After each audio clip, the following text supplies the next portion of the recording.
Hello. Today I would like to read a book to you that is actually for me. Because yesterday I lost a very good friend of mine. Her name was Marile, and I am in need of a story that helps me undergo pain. And in the story, there is a tulip. I don't have a tulip, but I have this beautiful flower that I know my friend would love, and I would like to give it to her. So, Marile, wherever you are, this flower is for you, this story is for you, and I hope that I can overcome this pain and remember our friendship with a smile. Duck, Death and the Tulip by Wolf Erlbruch. This is Duck.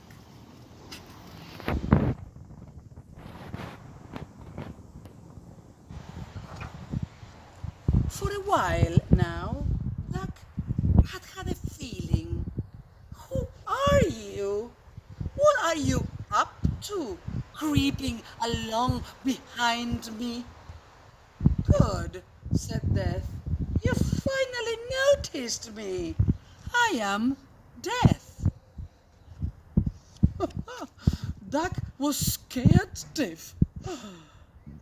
And who could blame her? You've come to fetch me? Oh, I've been close by all my life, just in case. In case of what? Asked Duck.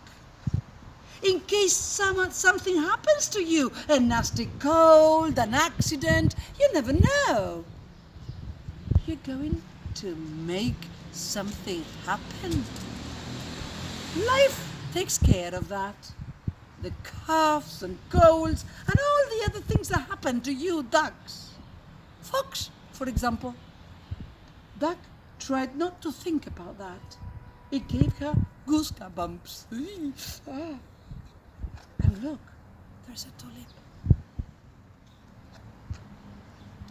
Death gave her a friendly smile. You see? Actually, he was nice if you forgot for a moment who he was. Really quite nice. Shall we go down to the pond? She asked. Death had been dreading that. Look, not very happy. Before long, Death decided that he had his limits. Forgive me, he said. I really must get away from this damp. Are you cold? Asked Duck. Shall I warm you a little? Nobody had ever offered to do that for Death. So look.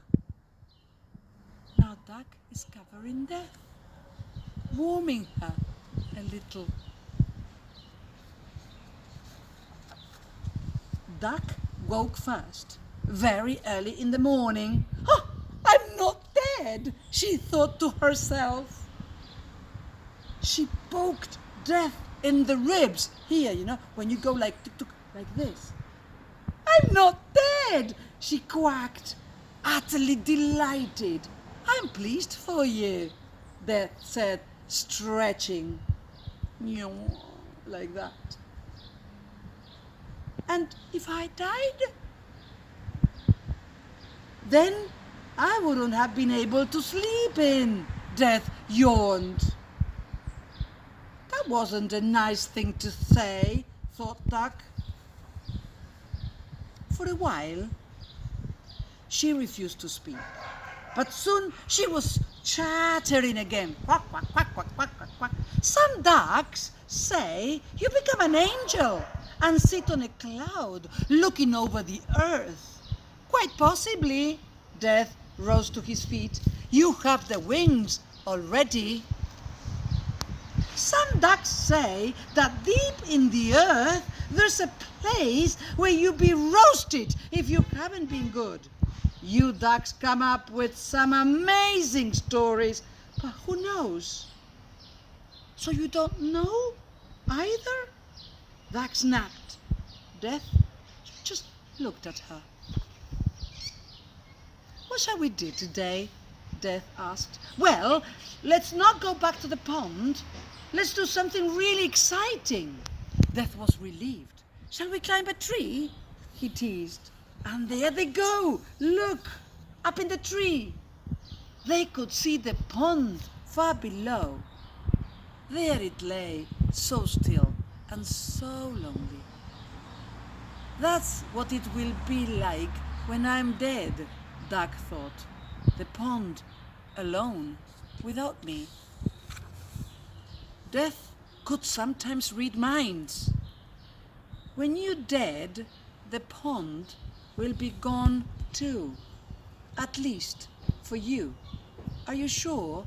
Duck was astonished. As sure can be, Death said. That's a comfort. I won't have to mourn over it when you're dead. Death finished the sentence.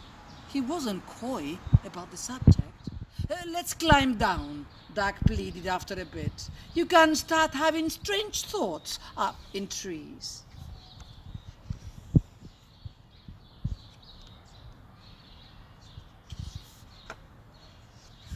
Summer was ending, look, and they went less and less often to the pond. They sat together in the grass, saying little, when a cool wind ruffled her feathers. Duck felt its chill for the first time. I'm cold, she said one evening. Will you warm me a little? Snowflakes drifted down. Something had happened. Death looked at the duck. She'd stopped breathing. She lay quite still. Death stroked a few rumpled feathers back into place. Then he carried her to the great river. He laid her gently on the water and nudged her on her way.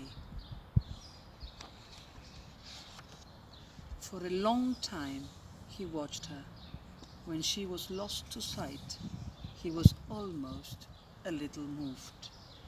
But that's life, thought Death.